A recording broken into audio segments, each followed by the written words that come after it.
Ассаламу алейкум, урматтуу достор, урматтуу Көптүбел каналынын подписчиктери, урматтуу көрүүчүлөр жана биздин каналдын коноктору. Эң биринчиден биздин каналдын 40 000 подписчик болгондугу менен баарыңыздарга чын жүрөктөн терең ыраазычылык билдирем. Бул видеодо мен сиздерге жеке өзүмдүн жасаган эмгегимди тартуулайм. Экранда көрүп турган желегиңиздер өз колдорум менен жасалган эмгек. Бул эмгекти 1 жыл 2 ай аралыгында жасап бүтүрдүк. Өзүңүздөр көрүп тургандай, желек майда таякчалардан куралган. Желекке ушундай таякчалардан 65 000 штук коротулду. Ооба достор, 65 000 штук менен бул желекти курап чыктык. Желектин узундугу 1 метр 66 сантиметр, ал эми туурасы болсо 1 метр 6 сантиметр. Желектин калыңдыгы 15 сантиметрди түзөт. Салмагы болсо так өлчөнөй элек, бирок болжол менен эң азында 70 килограммдай чыгат. Урматтуу достор, бул искусствонун жаңы түрү. Бул ыкманы мен жеке өзүм ойлоп тапкам. Мунун жасалыш ыкмасы жалаң гана таякчаларды түзөт. Негизи буга чейин нечендеген искусствонун түрлөрү жаратылган. Мисалы, сүрөт тартыш боюнча эле айта кетсем, художниктердин тарткан портреттери дүйнөдөгү эң эле авторитеттүү искусствонун түрү болуп саналат. Дүйнөдөгү эң эле легендардуу адам колу менен тартылган портрет бул Мона Лизанын сүрөтү. Анын бүгүнкү күндөгү баасы 2 миллиард 500 миллион долларды түзөт. 2,5 миллиард доллар деген акча бул Кыргызстандын жарым бюджетин түзөт. Элестетип жатасызбы? Ушундай кичинекей сүрөт 2,5 миллиард доллар. Бул сүрөттү болсо дүйнөгө атактуу инсан Леонардо да Винчи тарткан. Урматтуу достор, мен сиздерге эмнени айткым келип турат? Мындай искусстволордун түрлөрү ар кандай мамлекеттердин атын дүйнөгө таанытып келет жана искусствонун артынан ошол мамлекеттерге бүгүнкү күндө көптөгөн акчалар түшөт. Сүрөт тартуунун дагы бир ыкмасы акыркы кездерде популяр боло баштаган стринг арт стили болуп келе жатат. Бул ыкмада жип жана мык менен сүрөт тартылат. Мындай ыкма менен Чыңгыз Айтматовдун сүрөтүн тарткан кыргызстандык сүрөтчү жигит Азамат Жаналиевди уксаңыздар керек. Эми болсо байракка кайтып келейин. Байракты жасоо үчүн мен жан дүйнөмдү арнап, желегибизди сүйүп, ушундай кол желегибиз бар экенине сыймыктанып, канча убактым кетсе дагы жасап чыктым. Жогоруда айткан сүрөт искусствосунда эле максатым бул жеке автордук ыкмамды дүйнө жүзүнө таанытуу. Ал үчүн Кудай буйрса, Кыргызстандын дагы искусствого бай мамлекетин көрсөтүү үчүн ушундай ыкма менен бүткүл дүйнө жүзүнүн желектерин жасап чыгууну пландап койгом. Урматтуу достор, сунуш жазыңыздар. Кийинки желекти кайсы мамлекеттин желегин жасоо менен баштайын? Комментарийге жазып койсоңуздар абдан жакшы болот. Экономикасы өнүккөн мамлекеттерде негизи эле искусствону абдан баалашат. Эми болсо желектин жасоо кыйынчылыктарына токтоло кетсем, негизи мындай ыкма менен жасоо абдан татаал, абдан кыйын болду. Жасоо ыкмасында эсепти туура алуу керек. Башында ушундай ыкманы өзүм жаратып жаткандыгым үчүн көптөгөн кыйынчылыктар болду. Эгерде туура эмес эсеп менен жасап алсаң, анда кайрадан бузууга туура келет. Башында ошентип туура эмес эсеп менен жасап алганыма байланыштуу 6 айлык эмгегимди бузууга туура келди. Кайрадан нөлдөн баштап жасап чыктым. Себеби туура эмес жасалса, сүрөт кыйшык чыгып, көркүн жоготуп, байрактын түндүгү дагы таптакыр окшошпой калмак. Чыгымы болсо, ушундай размердеги желекти жасоо үчүн 40 000 сомдон көбүрөөк акча сарптадым. Урматтуу достор, бул желекти баардык кыргызстандыктар, кыргыз элим, башка улуттар болобу, баардык Кыргызстанда жашаган баардык элдерге арнадым. Ар дайым байрагыбыз асманда желбиреп турсун. Урматтуу кыргыз элим, бул эмгегимди баардык кыргызстандыктар көрүп, сыймыктанып койсо, мага ошол жетиштүү. Мен үчүн ошол чоң сыймык, чоң бакыт. Буга канчалаган эмгек кетти, желекти эч ким көрбөй калышын каалабайм. Сиздер бул видео менен бөлүшүп, видеого лайк басып, комментарий жазып койсоңуздар болду.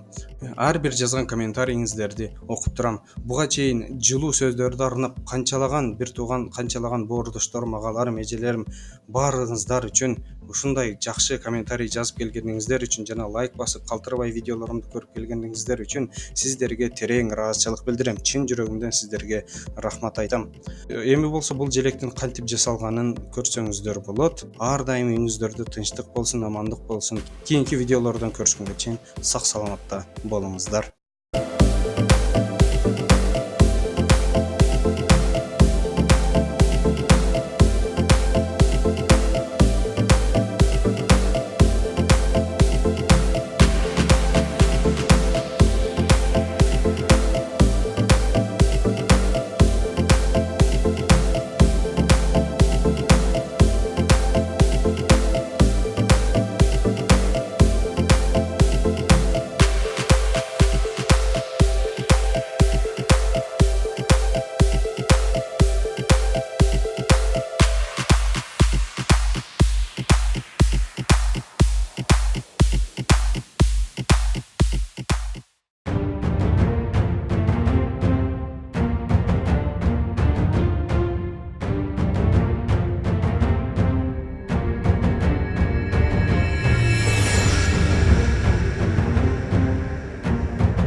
Этот флаг состоит из клея, обычных резинок и 65 тысяч бамбуковых палочек. Его вес достигает 55 килограммов. В данное время до стану уже поступили предложения из Турции по созданию картины.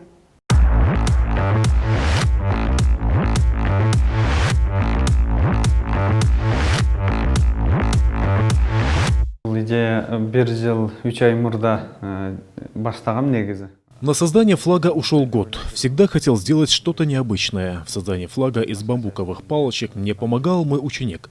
Могу заверить, что он очень прочный, ничего не отклеится. Необычная работа выполнена в 3D-формате. На ней отчетливо видны волны, что имитирует развивающийся флаг. А его размеры в действительности впечатляют. Ширина составляет 1,64 сантиметра, а длина 1 метр. Өзбекстан, Казахстан, Турция, Россия мамлекеттеринин желегин жасауга киришебиз. В скором времени планирую сделать флаги и других стран, например, Узбекистана, Казахстана и России. Хочу подарить флаг президенту Владимиру Путину. Кроме того, мне поступил заказ из Турции. Всего на создание необычного флага было потрачено 40 тысяч сомов. Дастан Абдрахманов планирует дорого продать свое необычное творение, чтобы на эти средства сделать еще 3 иностранных флага. Айджана Нурбекова, Руслан Сабатаров, Общественный, Первый канал.